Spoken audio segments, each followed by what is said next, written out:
Dear students, ऐसे तो कई सारी क्लासेस के लिए मैंने तुम्हें अलग अलग वीडियो बनाया है, लेकिन आज का जो ये क्लास है, इस क्लास में मैं तुम्हें मैथमेटिक्स के टोटल फार्मूला के लिए ये वीडियो बना रहा हूँ। रोक रोक कर इस वीडियो को लिखोगे तुम लोग। कैसे लिखोगे? हाँ, तो ये याद रखोगे तुम लोग। यहाँ सबसे पहले मैं शुरुआत करता हूँ। अंक गणित अर्थमेटिक के कई सारे फार्मूला हैं।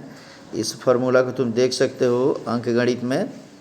इसमें आएगा कि इम्पोर्टेंट फार्मूला कौन कौन से है और उसका ट्रिक कैसे कैसे फार्मूला का क्या क्या ट्रिक है, ये भी देख लोगे तुम लोग। जैसे सबसे पहले शुरुआत करेंगे, अंक कितने होते हैं? तो कितने अंक होते हैं बताओ? तो 9 अंक होते हैं। 10 टोटल अंक 10 होते हैं। कितने अंक होते हैं? 9 नहीं बोलेंगे, 0 भी एक अंक है। तो 0 1 2 3 4 5 6 7 8 9। तो इस तरीके से ये जो मैं दिया हूँ इसको तुम रोको और रोक रोक कर तब इसको तुम लोग याद करोगे। बिल्कुल इसे रोक कर याद करते चलो तुम लोग। हाँ, ये जो भी है स्क्रीन पे जो आ रहा है इसको तुम याद करो। रोक लो और याद करो। जैसे इसमें दे परिमेय संख्या किसे कहते हैं, अपरिमेय संख्या किसे कहते हैं। ये जब हो जाता है तब उसके बाद परिमेय अपरिमेय के बाद फिर हम आ जाएंगे यहाँ पर परिमेय संख्या कितने प्रकार के होते हैं, ये पूछेगा। उस प्रकार पूर्णांक संख्या, भिन्न संख्या।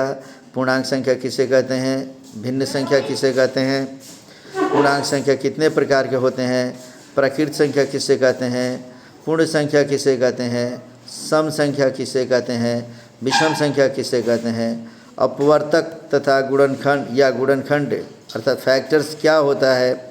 ये फार्मूला का है तो फार्मूला सिर्फ लिखना है। अपवर्त या गुणज किसे कहते हैं ये लिख लेना है। जब ये लिख लेते हो तो फिर आते हैं हम लोग नेक्स्ट पर। इसमें हम पढ़ेंगे, कहता है कि सम अपवर्तक, सम अपवर्त क्या है, एक एक करके अभाज्य संख्या किसे कहते हैं, ये टोटल चीज़ यहाँ से देखेंगे हम लोग। उसी प्रकार भाज्य या यौगिक या संयुक्त संख्या किसे कहते हैं, सह अभाज्य संख्या क्या है। ये वीडियो बच्चों मैं जो बनाया हूँ तुम्हें ये लिखने के लिए फेयर की कॉपी में इतना फार्मूला बिल्कुल कंप्लीट हो जाना चाहिए। अगर इतना कंप्लीट नहीं है तो फिर समझ लो मैथमेटिक्स में तुम्हें दिक्कत होगी। अब आ जाओ, इसमें आ जाओ the rule of BODMAS. BODMAS का रूल क्या होता है यहाँ हम देखेंगे। BODMAS का फुल फॉर्म क्या होता है। टाइप ऑफ ब्रैकेट्स में हम लिखे हुए हैं इसमें, इसको ठीक से देख लोगे तुम लोग कि इसको क्या कहते हैं। इसमें कौन से रेखा कोष्ठक को इंग्लिश में क्या कहेंगे, हिंदी में क्या कहेंगे, ये सब मैं लिख चुका हूँ। सरलीकरण का क्रम जो होता है उसको किस तरीके से बनाते हैं, इसका फार्मूला, सिर्फ फार्मूला और एक एग्जाम्पल यहाँ दे रखा है बच्चे, इसको देख लोगे तुम लोग। ये जब कंप्लीट होता है तब अगला फार्मूला है हमारा सूत्र बीजगणित का। अब अलजबरा शुरू हो जाएगा हमारा, और अलजबरा में A+B का होल स्क्वायर की बातें करें या इसमें एक एक करके जितना भी मैं दे दिया हूँ बच्चे सबको डिटेल से एकदम तुम लिख रहे हो। और इस तरीके से जब स्क्रीन को रोक रोक कर लिख लेना है। इसी में अब आ जा, कहता है कि लॉज ऑफ इंडिसेस या एक्सपोनेंट माने घातांक का नियम। तो घातांक के नियम का फार्मूला क्या होता है ये भी इसमें सब लिख दिया हूँ मैं। इसको एक जगह अलग करके बनाओगे। फिर इसमें सर्ट्स अर्थात करणी जो दिया है, इस करणी को भी देख लोगे बच्चे तुम लोग। करणी कंप्लीट हो जाता है तब हम इसमें लिखेंगे नेक्स्ट में भाज्यता की जांच। कौन सा अंक किस अंक से विभाजित होगा, हमारे 2 से कौन विभाज्य होगा, 4 से कौन होगा, 5 से कौन होगा, 6 से कौन होगा, ये सब करके इसमें एक एक करके ये फार्मूला ही दे रखा हूँ। हालांकि इसके पहले का वीडियो तुम देखोगे उसमें मैं पूरा का पूरा समझाया हूँ, लेकिन इसी फार्मूला की सहायता से मैथमेटिक्स के मैक्सिमम क्वेश्चंस बनाए जाते हैं।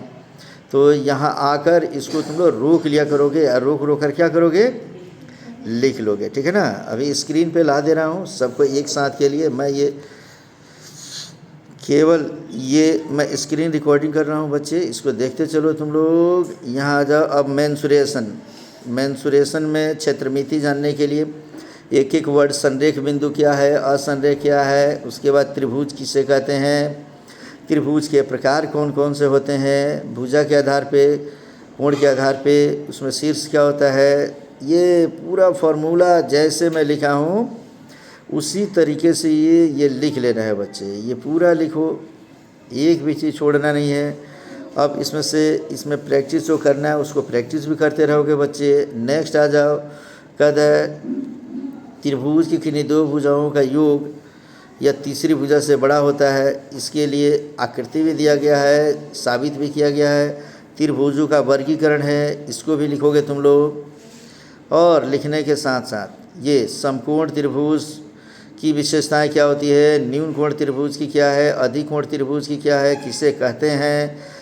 भुजाओं के आधार पर त्रिभुज 3 प्रकार के होते हैं, समबाहु, समद्विबाहु, विषमबाहु, वो किसे कहेंगे, कोण के आधार पर किसे कहेंगे। ये सब यहाँ से रोकना है और रोक कर क्या करना है बच्चे, लिख लेना है। तो ये सब एक जगह संग्रह कर दे रहा हूँ कि तुम लोगों को कोई दिक्कत ना हो।